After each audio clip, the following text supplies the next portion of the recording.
Hello, this is Tamir Zain from ElliottWaveForex.com with your Euro-Dollar analysis for this week. Since our last weekly analysis, the Euro has begun moving towards the downside as the main count expected, but price is yet to reach any of our confirmation or invalidation points or targets.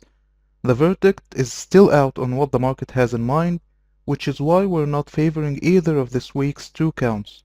However, both counts see that the euro is destined to fall sometime in the near future.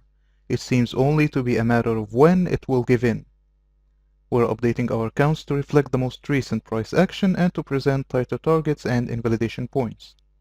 So beginning with the big picture on the weekly chart, we see that the euro is moving towards the downside in cycle wave X, which is forming a double zigzag labeled primary waves W, X, and Y.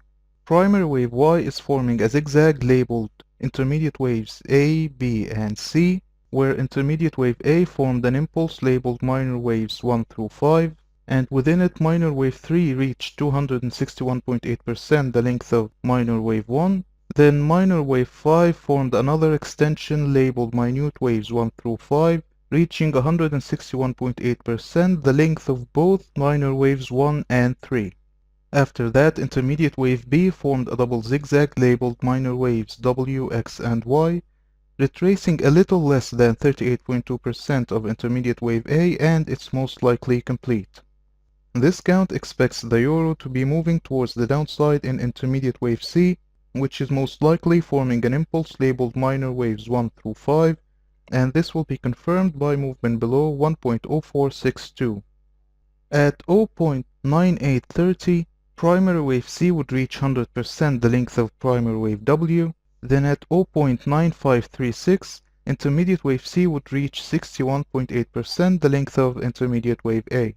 This wave count is invalidated by movement above 1.1718, as minor wave 2 may not move beyond the start of minor wave 1. Now with the big picture out of the way, let's move to our main daily count, which sees that intermediate wave C, as we said, is most likely forming an impulse labeled minor waves 1 through 5, and within it minor wave 1 is complete, and minor wave 2 formed a double zigzag labeled minute waves W, X, and Y, retracing a bit over 61.8% of minor wave 1. This count expects the euro to be moving towards the downside in minor wave 3, which must form an impulse labeled minute waves 1 through 5. This will be confirmed by movement below 1.1135.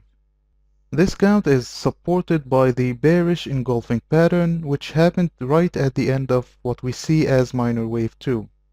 As for our targets, then at 1.0864, minor wave 3 would reach 100% the length of minor wave 1, then at 1.0473 it would reach 161.8% of its length. This wave count is invalidated by movement above 1.1718, as minor wave 2 may not move beyond the start of minor wave 1.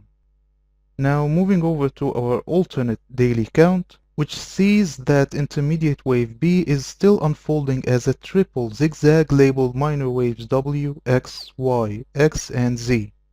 Within it, the pre-final minor wave X formed a triangle labeled minute waves A, B, C, D, and E, retracing almost 61.8% of minor wave Y. Now minor wave Z is most likely forming a zigzag labeled minute waves A, B, and C, and this will be confirmed by movement above 1.1718. At 1.1756, minor wave Z would reach 61.8% the length of minor wave W, then at 1.2140 it would reach 100% of its length. This wave count is invalidated by movement below 1.1135, as minute wave B may not move beyond the start of minute wave A within this zigzag. That's all for our analysis for this week. I wish you profitable trading and see you next time.